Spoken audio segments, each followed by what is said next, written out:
ya pada saat-saat ini.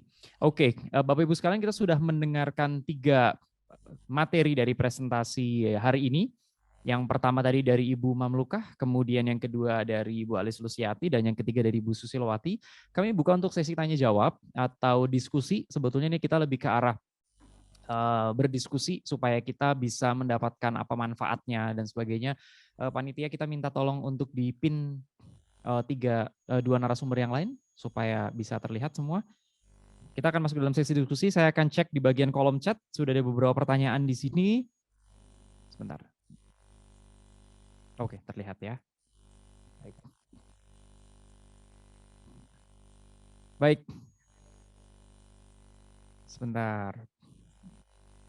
Baik, terima kasih. Pertanyaan yang pertama. Oke, Bapak Ibu kalau ada yang mungkin mau raise hand juga diperbolehkan. Jadi nanti kalau ada raise hand kita akan lihat dari panitia, kemudian akan langsung klik untuk raise hand di situ. Baik. Nah, ini dari langsung ya. Kita boleh langsung ya.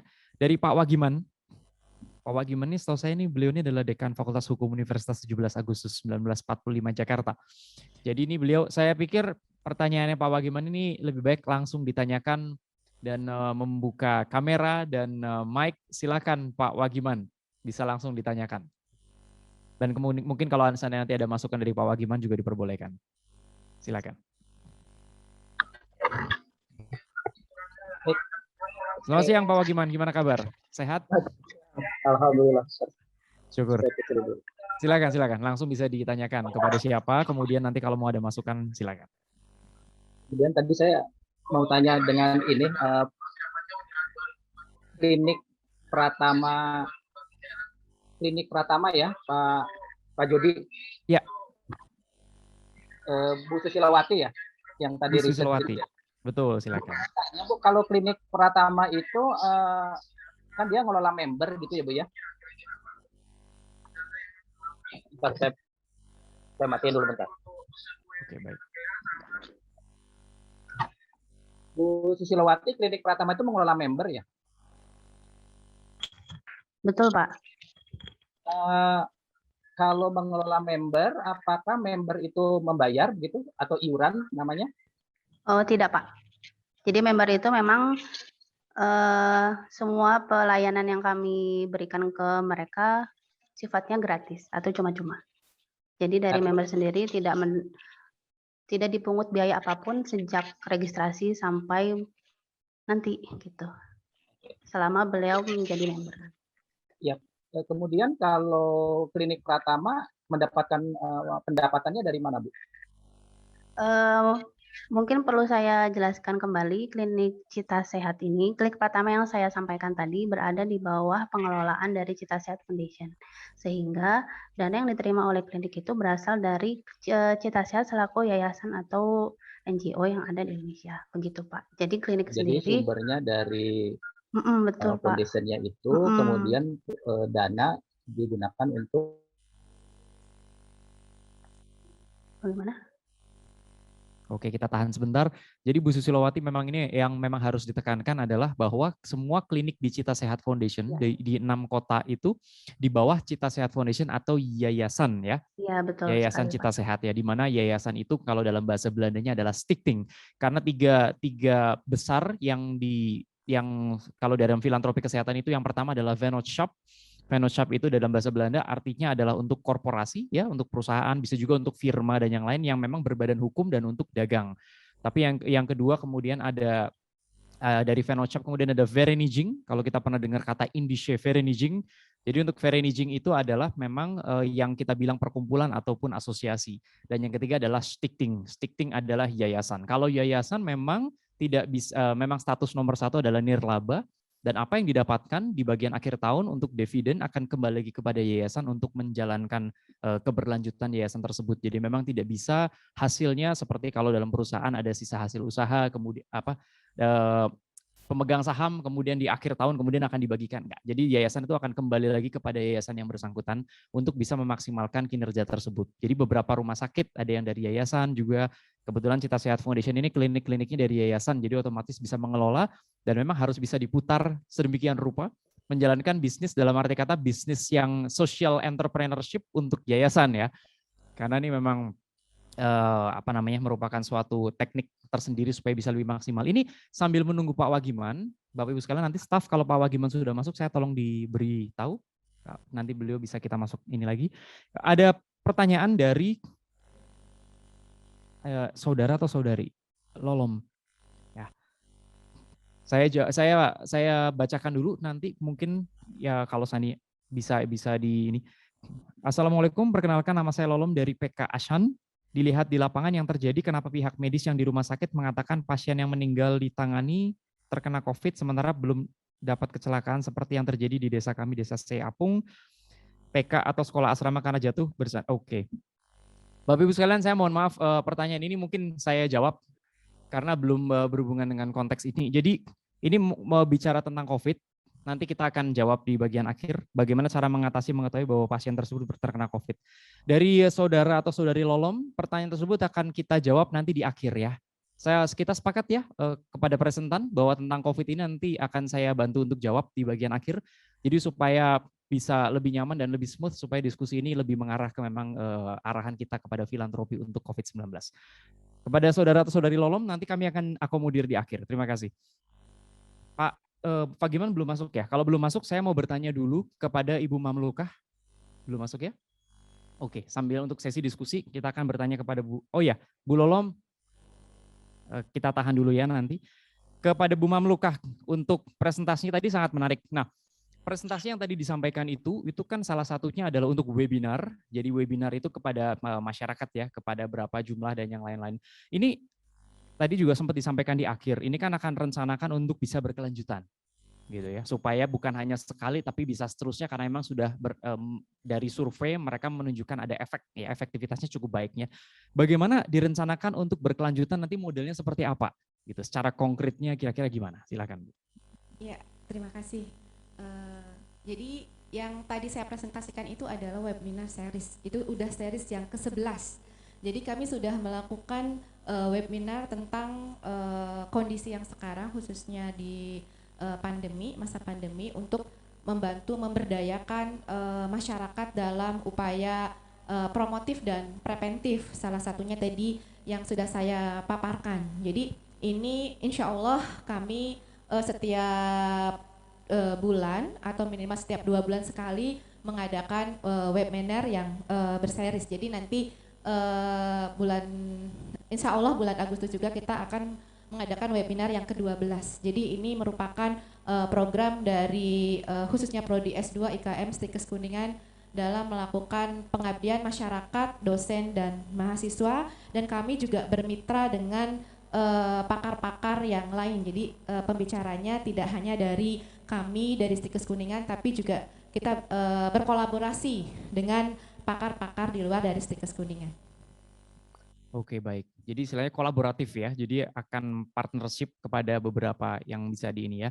Nah, kalau tadi sempat dinyatakan kolaborasi, berarti pertanyaan yang akan lebih lanjut adalah siapa saja nanti nih yang akan direncanakan untuk berkecimpung dalam kegiatan ini hingga ke grassroots masyarakat? Ya, biasanya tergantung dari topik webinar yang akan kami paparkan gitu ya. Misalnya insya Allah nanti di bulan September kami akan melakukan webinar tentang penanganan stunting di era pandemi, karena Kuningan juga salah satu lokus banyak tentang stunting gitu. Jadi nanti khususnya dosen S2 salah satu pematerinya nanti kami juga mencari satu materi dari luar Stikes Kuningan. Mudah-mudahan di forum ini kami nanti lebih mudah lagi untuk mencari pakar-pakar yang mau berkolaborasi dengan kami Stikes Kuningan dalam memberikan pengabdian masyarakat khususnya melalui webinar. Oke, baik. Jadi nanti mungkin ini juga sebuah undangan ya kalau Stikes Kuningan bisa bergabung dengan klaster filantropi kesehatan di Gajah Mada, karena kita harapkan memang bisa lebih banyak berkolaborasi sehingga nanti di situ di grup kita itu ada juga kepala seksi pembiayaan ya di Dinkes Prof Jawa Barat. Jadi kami sangat terbuka juga supaya bisa partnership bisa ditingkatkan, Stikes Kuningan bisa berkolaborasi dengan Dinas Kesehatan Provinsi Jawa Barat. Bila mana Bu Mamluka setuju dengan hal itu. Ya, alhamdulillah, mudah-mudahan dengan UGM juga kita nanti bisa berkolaborasi ya di acara webinar-webinar berikutnya. Oke, baik. Dan ini pertanyaan yang terakhir Bu Mamluka. Nanti sebelum saya akan tanyakan ke masing-masing presentan, kemudian nanti di bagian akhir bisa ada pertanyaan dengan jawaban cepat, tapi itu di akhir. Apa yang akan dilakukan langsung untuk implementasi ke masyarakat yang lebih dalam? Ya, sebetulnya kami ingin hasil-hasil penelitian kami itu menjadi salah satu evidence base untuk kebijakan di program, khususnya karena kami di program Prodi S2 itu ada ciri khasannya adalah kami melakukan promosi masyarakat pedesaan. Itu yang menjadi ciri khas di prodi kami. Jadi nanti kami ingin hasil-hasil penelitian ini ada yang mau menjadi sebuah evidence base atau data di mana untuk program. Nah, ini juga kami berharap khususnya untuk pemerintah Jawa Barat gitu ya, khususnya di wilayah 3 Kabupaten Kuningan, Majalengka, Cirebon, untuk bisa hasil penelitian ini dijadikan sebagai upaya-upaya di masyarakat untuk membantu masalah-masalah kesehatan yang ada di masyarakat khususnya di pedesaan, dengan tadi salah satunya adalah hasil penelitian saya bagaimana memberdayakan masyarakat melalui intervensi non farmakologi yang memang itu kan sangat murah ya, tidak mengeluarkan biaya dan mampu bisa dilakukan oleh siapa saja. Tapi memang walaupun kelihatannya sepele, ini menjadi sebuah aktivitas yang bisa meningkatkan imunitas, meningkatkan kesehatan, bisa mencegah salah satunya tadi pada ibu hamil yaitu mencegah kejadian preeklamsi. Itu. Baik, ini memang kesulitannya karena pandemi kita semuanya lewat webinar ya istilahnya. Sementara kalau enggak mungkin Bu Mamluka sudah ada di pelosok desa dan di tempat-tempat yang lain untuk langsung menolong masyarakat. Sudah Pak Jody. Sudah. Iya, jadi kalau yang kayak kita punya daerah binaan gitu ya di Kuningan. Itu salah satu daerah yang memang agak perbatasan dengan Ciamis. Itu juga aksesnya sangat sulit. Jadi kami dosen dan mahasiswa juga punya daerah binaan. Itu kami langsung melakukan praktek pembelajaran gitu ya, atau kayak KKN di mana kita berperan di situ dari mulai kita mempunyai database untuk salah satu desa. Jadi data itu bisa dipakai oleh siapapun, data kesehatan ya, untuk bisa dipakai oleh siapapun untuk penelitian, untuk PKM dan untuk sebagainya. Jadi berharap karena daerah tersebut juga merupakan lokus stunting, itu kita bisa berperan aktif dari akademisi, dari institusi pendidikan kesehatan khususnya dalam meningkatkan taraf kesehatan masyarakat khususnya di masyarakat pedesaan. Berarti dimulai dari akademik ya, terus kemudian kita harapkan bisa menjadi sebuah seperti advokasi kebijakan dan nanti pada akhirnya bisa membuat suatu keputusan dan keputusan itu bisa kembali lagi kepada masyarakat ya. Karena menariknya penelitian empirisnya Bu Mamluka ini langsung di direct tempat itu ya. Lain kalau penelitian dari tempat yang lain biasanya kan tidak terlalu kontekstual. Jadi penelitian satu tempat di daerah Indonesia Tengah kemudian dipakai di Kuningan ya mungkin akan berbeda dengan secara sosio dan antropologi budaya masyarakatnya juga sudah berbeda. Tapi ini bisa lebih jadi sesuatu yang cukup menarik. Ini jadi sebagai pembelajaran Bapak Ibu sekalian yang mungkin berkecimpung di ranah akademik atau mungkin organisasi atau juga mungkin yayasan dan yang lain-lain yang berkecimpung di dalam bidang akademik untuk membuat suatu penelitian yang memang empiris sehingga bisa masuk langsung ke masyarakat dan bisa membuat nanti menjadi suatu advokasi kebijakan. Apalagi ini Cita Sehat Foundation. Nah, pertanyaan berikutnya nanti yang ketiga ke Bu Susilowati ini karena pertanyaannya dari Medan ya kalau nggak salah. Ada yang dari Medan, kemudian Yogyakarta, kemudian Semarang dan beberapa klinik yang lain ya. Jadi kan setiap tempat itu kontekstual, masing-masing tempat itu ada sendiri-sendiri, itu nanti jadi menarik. Nah, ini pertanyaannya saya berikutnya masuk ke Suster Alis dulu nih. Ini menarik, tadi kan dipaparkan tentang keseluruhan kemudian bagaimana Indonesia ini memang negara giving yang memang luar biasa ya, kedermawanannya cukup tinggi. Tetapi masalahnya dalam konteks yang bersamaan, kedermawanan kita itu dihadapkan pada solidaritas ya. suatu tempat di mana kekurangan oksigen. Ini kalau fenomenanya memang di Yogyakarta, tapi saya yakin di tempat lain juga mungkin menghadapi fenomena yang bersangkutan, yang seperti itu. Ini kan rumah sakit pemerintah nih. Nah, bagaimana kalau Suster Alis melihat rumah sakit lain, secara nih dari manajemen rumah sakit ya, bagaimana caranya untuk bisa istilahnya meningkatkan kerjasama dengan para filantropisnya? Kira-kira apakah mengidentifikasi dulu siapa filantropinya, atau kira-kira langsung datang bawa proposal? Atau gimana pengalaman Suster Alis? Silakan.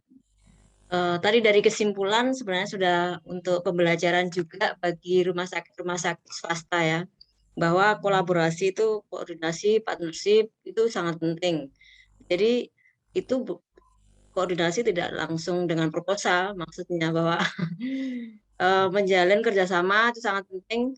Kemudian juga ini sebenarnya tidak langsung tiba-tiba menghadapi krisis oksigen. Itu dua minggu atau 2 pekan sebelumnya itu sudah terjadi. Jadi di situ diperlukan suatu kepekaan dari pihak filantropi rumah sakit. Demikian juga dengan yayasan. Sehingga imbasnya juga bukan hanya untuk rumah sakit pemerintah, tapi juga rumah sakit swasta, di mana para pasien tentu saja berbondong-bondong mencari rumah sakit yang kosong bednya, dalam arti itu dialami oleh saya sendiri beberapa kali dikontak untuk mencarikan bed yang kosong ya, bahwa di rumah penuh kemudian harus ke rumah sakit. Nah, seperti itu, dan dengan saturasi yang sudah di bawah 90 begitu. Meskipun saya posisi di Jogja saat itu, tetapi juga dikontak untuk mencarikan di Jakarta, untuk mencarikan di Balikpapan seperti itu. Jadi tampaknya perlu memang bekerja sama dengan pemerintah juga. Tadi juga ada BNPB ya, Badan Penanggulangan Bencana, itu juga cukup menarik karena kita tidak menyadari bahwa ternyata betapa mengantrinya untuk di tempat pemulasaran jenazah, juga di tempat forensik ya, jenazah itu harus dilakukan bukan hanya saat setelah meninggal, itu saat sebelum fase meninggal dan setelah meninggal itu sangat penting. Jadi filantropi ternyata begitu luas ya. Dan itu rumah sakit swasta juga tentu mengalami hal yang sama. Jadi koordinasi dari berbagai pihak itu yang sangat dipentingkan dalam hal ini, menjalin relasi sebelum hal itu terjadi, begitu, Dokter. Baik, menjalin relasi sebelum hal itu terjadi. Jadi memang sebelum ada kemungkinan yang terjadi, antisipasi, kita sudah ya. Antisipasi ya. Baik, ini memang menarik karena bagaimana ini dibutuhkan kemampuan manajemen rumah sakit.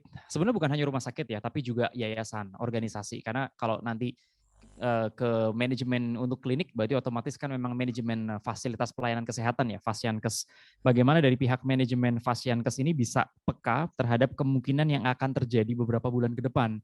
Ini memang memerlukan kemampuan untuk bisa memetakan, karena sekarang kasarnya kita lihat kondisi COVID-19 di Jawa seolah menurun ya, di Jawa dan kemudian di Bali. Lalu kemudian bagaimana nanti di area di luar Indonesia, apakah juga akan trendingnya sama menurun ataukah mungkin meningkat?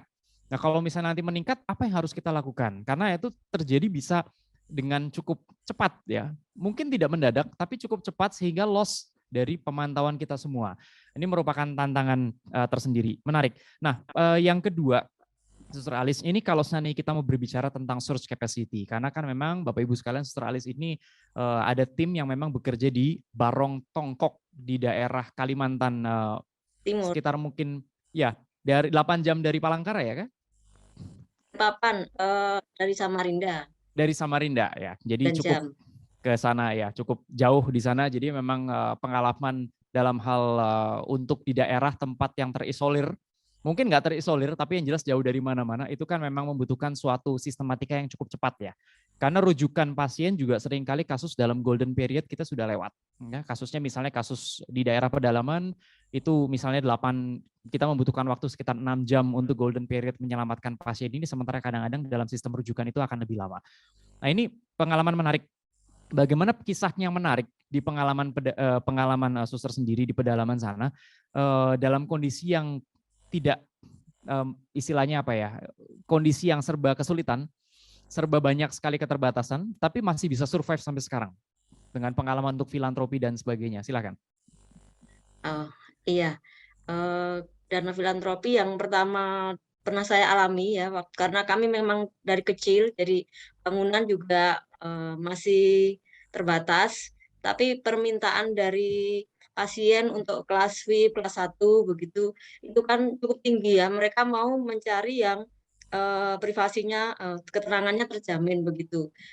Lalu akhirnya kami memutuskan untuk menambah perluasan penambahan bangunan itu, sehingga tidak mungkin juga kalau dari dana kami sendiri, dan itu memang kami meminta dari bantuan dari pemerintah dan ya dana-dana dari yang lain juga. Bukan hanya dana tetapi juga material, kemudian juga kalau dari gereja ya biasanya kita minta sumbangan, bukan sumbangan uang, maksudnya sumbangan pemikiran seperti itu. Kemudian juga kolaborasi dengan masyarakat setempat, apakah ini nanti untuk perluasan apakah disetujui atau enggak, itu kan juga merupakan suatu sumbangan pemikiran termasuk juga filantropi.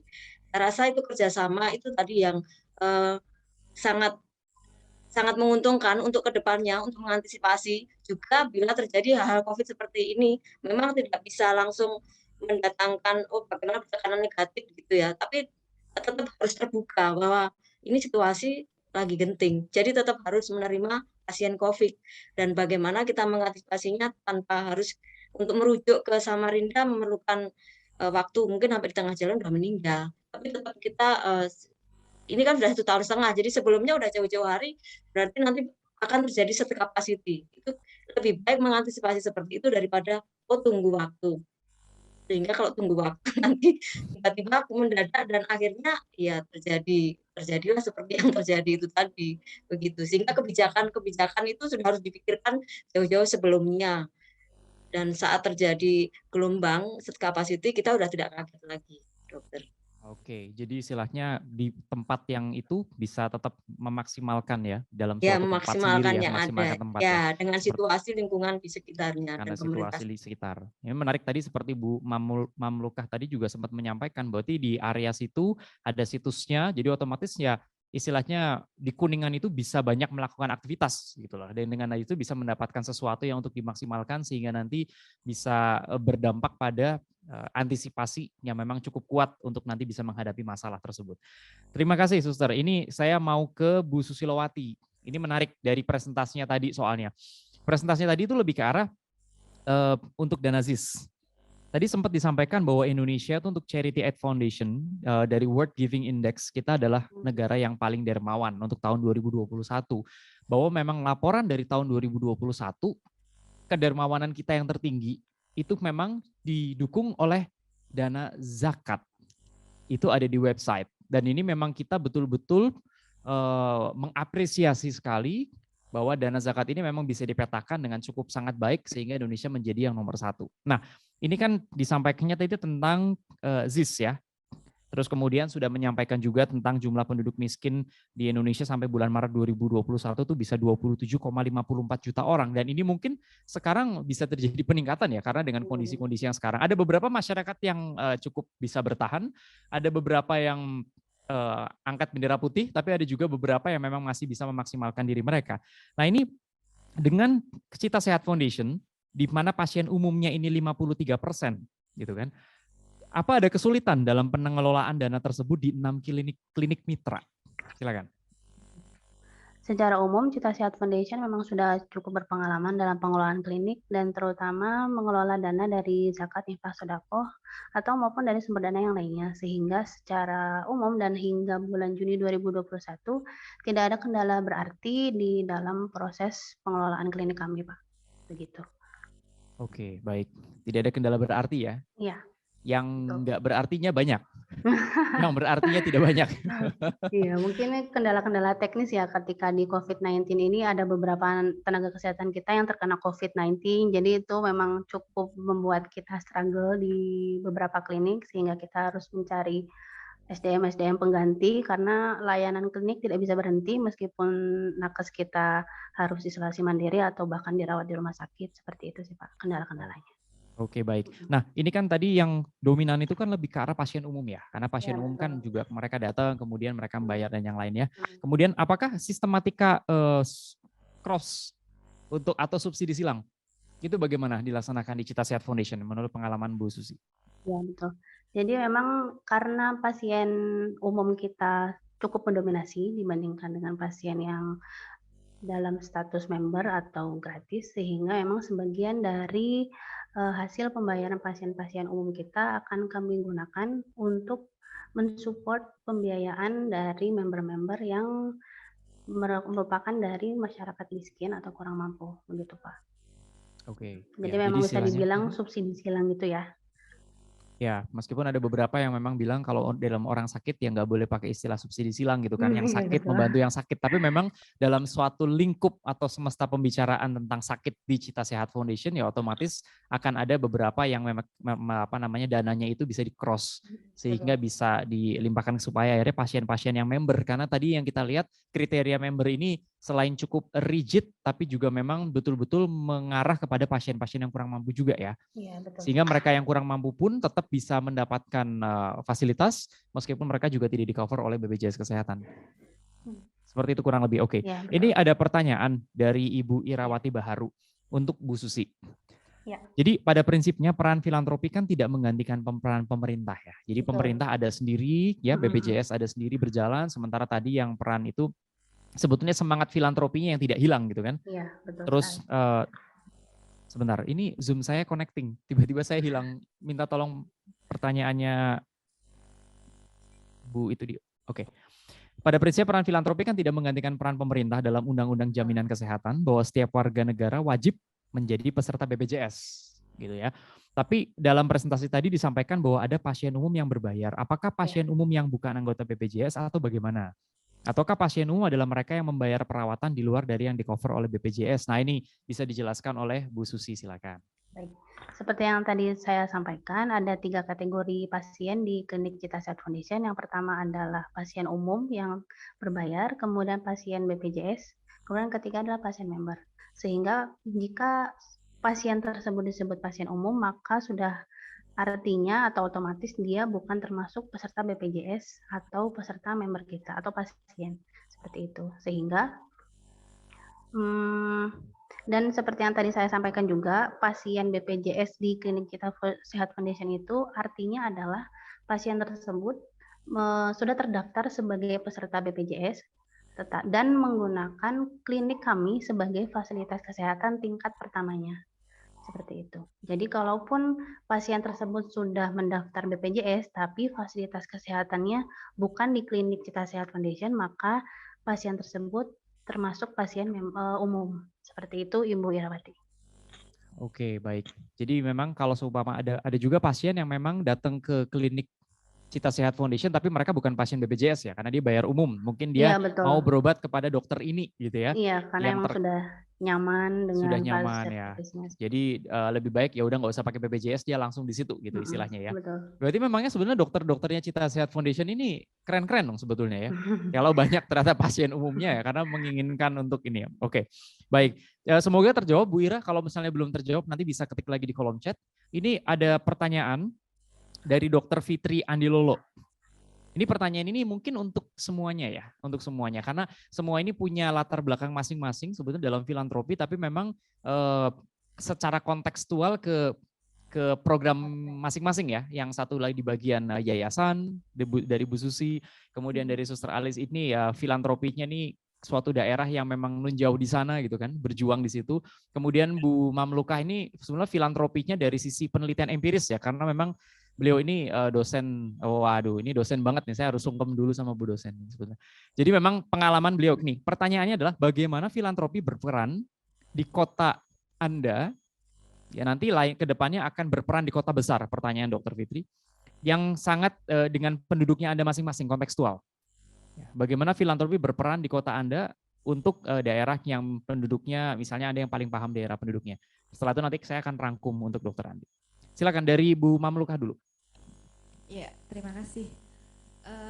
Memang betul kami karena dari institusi pendidikan kesehatan dan saya akademisi di mana memang kita punya tugas tridharma perguruan tinggi, pengajaran, penelitian, dan pengabdian masyarakat yang harus terintegrasi, maka kami juga semua dosen tetap di Stikes Kuningan dituntut untuk selalu melakukan penelitian di mana penelitian itu harus diintegrasikan kepada pengabdian kepada masyarakat gitu ya, PKM, sehingga kami secara tidak langsung hasil penelitian-penelitian itu bisa memberikan sumbangsi kepada masyarakat dalam rangka untuk upaya preventif, upaya promotif, meningkatkan status kesehatan dan bisa mencegah dari beberapa penyakit ya, terutama hasil penelitian kami ini juga sudah banyak dipublikasikan di jurnal nasional maupun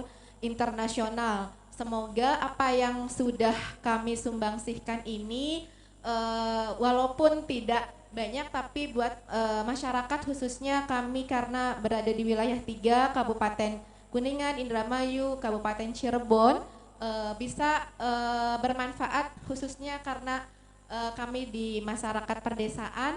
Jadi apa yang kami sudah lakukan di penelitian dan pengabdian masyarakat itu bisa dijadikan sebagai hal yang harapan kami adalah bisa untuk dijadikan dasar untuk program-program kesehatan khususnya di kabupaten-kabupaten yang berdekatan dengan kampus kami Stikes Kuningan. Terima kasih. Oke, jadi garis bawahnya adalah di area lokal dulu ya. Dari yang area situ kemudian untuk area situ dan kemudian bisa berkembang tapi kita fokus di yang lokal dulu gitu ya. Ya, kami kalau saya lihat. Oke. Ya. Oke, saya ke Suster Alis kalau gitu. Silakan Suster, gimana bisa berkembang nih di areanya Suster sendiri? Karena ini pertanyaannya nanti menjawabnya untuk Jakarta nih. Silakan. Iya, dokter. Memang tadi judul saya dan lokasi untuk yang penelitian di Yogyakarta, tetapi saya berada di sana, saya rasa di Kutai Barat, maksudnya Kalimantan Timur. Saya rasa di sana lebih ini sangat membutuhkan ya. Karena apa? Karena tenaga SDM-nya sangat minim. Dengan COVID ini penyakit yang baru, sehingga perlunya tadi bahwa rumah sakit kami itu bukan rumah sakit yang berdiri sendiri. Jadi sebagai partnership dari rumah sakit pemerintah yang ada di situ baru ada satu rumah sakit pemerintah dan ini sangat membantu dan mengembangkan juga maksudnya untuk mengimprove bagi kesehatan masyarakat di sekitarnya di daerah di Kutai Barat.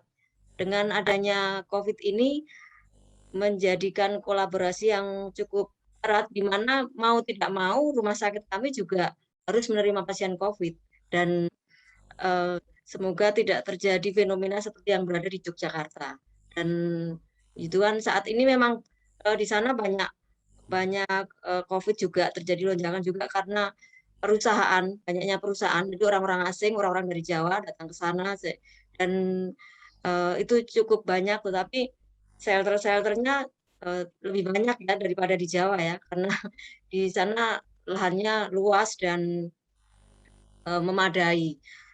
Dan untuk menjaga imun tadi ya bisa tidak sampai terjadi maksudnya saturasinya itu untuk mempertahankan itu saya rasa masih bisa diakomodir. Kenyataan yang terjadi peningkatan kematian bukan di daerah pedalaman, tetapi di daerah yang di kota-kota besar. Nah, ini juga ada apa sebenarnya ya? Tapi kan juga itu menjadi tantangan sendiri meskipun tidak pada peningkatan kematian, tapi kan kalau banyaknya COVID juga membuat situasi di daerah tersebut menjadi tidak kondusif juga untuk menyelenggarakan yang offline. Dan rumah sakit ini menjadikan salah satu rujukan dan membantu pemerintah, membantu masyarakat untuk hidup semakin bebas dari COVID. Gitu. Baik. Yang saya tangkap adalah regional ya. Jadi segala macam bantuan yang regional dimaksimalkan supaya bisa lebih survive di situ ya. Nah, pertanyaannya untuk Bu Susilowati ini juga sama. Bagaimana berperan di tempat kota-kota yang ada di Cita Sehat Foundation atau klinik Cita Sehat Foundation ini, karena ini kan memang sangat dinamis ya, kota satu dengan kota yang lain kan berbeda-beda. Nah, bagaimana itu filantropinya bisa berkembang di sana? Silakan. Baik, untuk Cita Sehat Foundation karena memang ada 6 kota di klinik kami, sehingga kontribusi yang sudah kita lakukan melalui dana-dana filantropi yang kami terima dan kelola, kami berkontribusi kepada masyarakat melalui kesehatan, yaitu di bidang kuratif, preventif, kuratif, dan juga promotif. Secara nyata kami telah membantu seperti yang tadi saya sampaikan 4.050 pasien member, dan itu termasuk pasien-pasien member kita juga mendapatkan layanan ambulans secara gratis yang memang ketika COVID-19 sedang tinggi-tingginya itu menjadi kebutuhan yang benar-benar dibutuhkan oleh masyarakat di masing-masing kota. Bahkan sampai kami juga menyediakan penyewaan tabung oksigen yang memang saat itu sedang langka ya. Dan alhamdulillah waktu itu kami memiliki rekanan yang bisa membantu masyarakat yang kurang mampu dan masyarakat sekitar untuk mendapatkan tabung oksigen ketika kasus COVID-19 saat itu sedang di puncak-puncaknya. Seperti itu. Baik, terima kasih. Jadi memang lokal ya, partisipasi masyarakat lokal memang dominansi ini untuk menjawab. Nanti habis ini saya juga minta untuk Dr. Fitri memberikan sedikit tanggapan bahwa memang secara keseluruhan, apalagi kalau misalnya di daerah-daerah tertentu, ini kan setiap tempat kan terdampak COVID-19. Jadi memang kadang-kadang kalau kita di Jogja, kita minta bantuan ke Jakarta juga kadang-kadang sulit karena Jakarta pun sedang harus mengurusi mereka sendiri dan foundation yang kita juga kita sibuk untuk kita sendiri. Jadi memang lebih ke arah lokal, kemudian secara membantu sekitarnya, terus kemudian mereka bagaimana lebih paham daerah mereka dan akhirnya bisa membantu untuk memaksimalkan daerah mereka sendiri. Dr. Fitri mungkin ada yang mau disampaikan, silakan.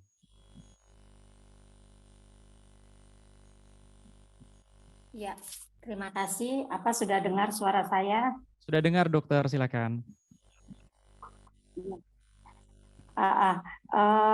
Ya memang sih kalau kita lihat ya kilas balik kembali di saat-saat COVID ini sangat meningkat, itu terus terang aja ada kerabat saya juga nih yang berdampak akhirnya juga meninggal karena tabung O2-nya nggak ada, habis gitu.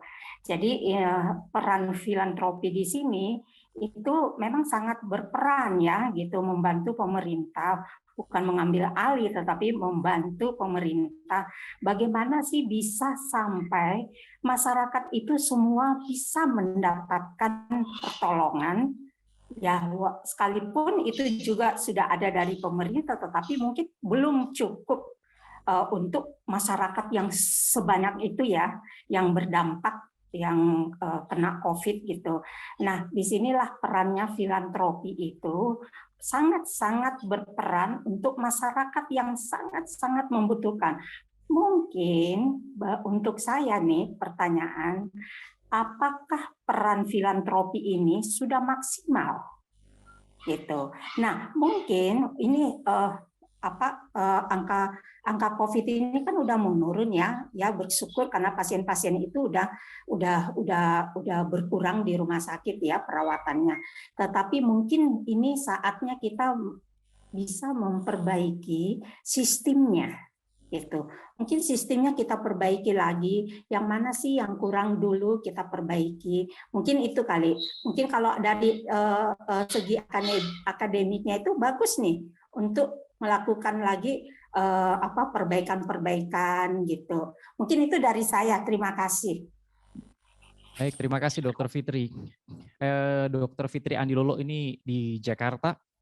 Saya sudah sering dengar namanya dokter. Jadi memang semangatnya beliau memang sangat tinggi, apalagi untuk bagaimana yang namanya pemerintah ini tidak mungkin berjalan sendirian dan dana-dana dari pemerintah banyak sekali. Memang pemerintah punya dana anggaran, tetapi banyak sekali yang harus dibiayai sehingga tidak bisa 100% menitik beratkan kepada bantuan dari pemerintah, baik itu bantuan berupa donasi maupun bantuan berupa barang atau dan segala macam. Kemarin waktu pas minggu lalu tanggal 24 Agustus, Wakil Menteri Kesehatan sudah sempat menyampaikan bahwa memang sudah ada yang membantu untuk oksigen konsentrator, sudah ada yang membantu untuk istilahnya oksigen dan yang lain-lain dan juga tabung oksigen. Tetapi memang partisipasi dari masyarakat itu betul-betul bisa membantu pemerintah. Karena toh yang ditolong juga orang-orang Indonesia, yang ditolong juga saudara-saudara kita dimanapun itu. Jadi memang kita harapkan benar-benar bisa membantu berjalan bersama-sama linear dengan pemerintah, supaya kita bisa sama-sama keluar dari pandemi ini dengan baik, dan ke depannya bukan hanya berhenti sampai dalam pandemi, tapi semangat berbagi dan semangat filantropi kita harapkan bisa terus berjalan linear dengan berbagai macam program dan juga bisa berkesinambungan, atau kalau bahasa Inggrisnya adalah bisa sustain ke depan, sehingga tidak berhenti sampai di sini. Dengan segala macam yang tadi Bu Mamluka menyampaikan tentang filantropi dari sisi akademik, ya karena itu merupakan pengabdian masyarakat. Kemudian Suster Alis tadi menyampaikan juga bagaimana di daerah-daerah yang memang sulit dijangkau itu juga bisa tetap berjalan terus, menjalin partnership dengan sekitar, dan juga tadi kemitraan yang Bu Susilowati sudah sampaikan, karena memang Klinik Cita Sehat Foundation itu bentuknya yayasan yang memang berjalan di beberapa kota, tadi disampaikan 6 kota, dan saya tahu 6 kota dan 30 ambulan yang dimiliki oleh Klinik Cita Sehat Foundation. Dan salah satunya Bapak Ibu sekalian, saya mau menyampaikan bahwa Klinik Cita Sehat Foundation itu mereka bekerja juga untuk membawa beberapa pasien dari daerah yang sulit dijangkau ke kota besar dan juga tinggal di rumah singgah yang disiapkan oleh Klinik Cita Sehat Foundation. Jadi saya pikir ini juga bisa belajar Bapak Ibu sekalian dari seperti ini, sehingga tidak mungkin pasien bisa ditaruh di sebuah rumah sakit pemerintah kemudian menunggu, dan selama menunggu terapi mereka harus pulang ke tempatnya, kan tidak mungkin. Jadi memang mereka harus stay di situ dan dibantu oleh beberapa klinik yang bersangkutan. Baik, dari seluruh pertanyaan mungkin sudah dijawab ya Bapak Ibu sekalian. Cuma sedikit summary, bukan summary tapi saya mau menjawab tadi pertanyaan Ibu Lolom ya, dari panitia tadi ya. Jadi memang ada satu kejadian satu pasien tentang COVID-19, terus kemudian ada beliau sakit, kemudian mungkin sampai meninggal dunia, dan meninggal dunia dinyatakan terkena COVID. Apa yang harus kami lakukan? Jadi begini, kalau dalam suatu kondisi di mana pasien tersebut memang mungkin pernah ada riwayat kontak erat dengan penderita COVID-19, maka pada saat penata laksanaan pasien tersebut akan diberlakukan penata laksanaan infeksi atau penata laksanaan COVID-19. Jadi memang dalam hal ini kita untuk menepis kemungkinan-kemungkinan bahwa ada suatu kejadian rumah sakit yang meng-COVID-kan pasien. Tetapi memang itu memang dalam kondisi untuk meminimalisir penyebaran infeksi tersebut. Jadi memang kasus tersebut harus memang ditelaah lebih jauh lagi, Bu Lolom. Saya mengucapkan turut berduka cita atas kejadian itu, tapi kami harap sudah bisa terakomodir lewat jawaban kami, karena memang ini arahnya kami lebih ke arah untuk filantropi kesehatan.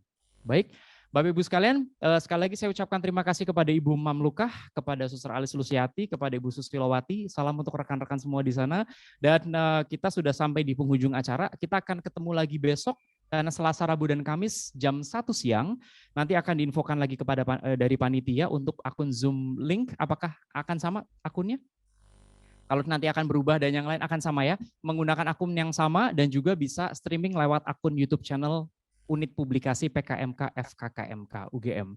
Dari studio Common Room FKKMK UGM, saya Jody Wisnu Nurdiri. Bapak Ibu sekalian, saya ucapkan terima kasih. Kita sampai jumpa besok siang jam 1.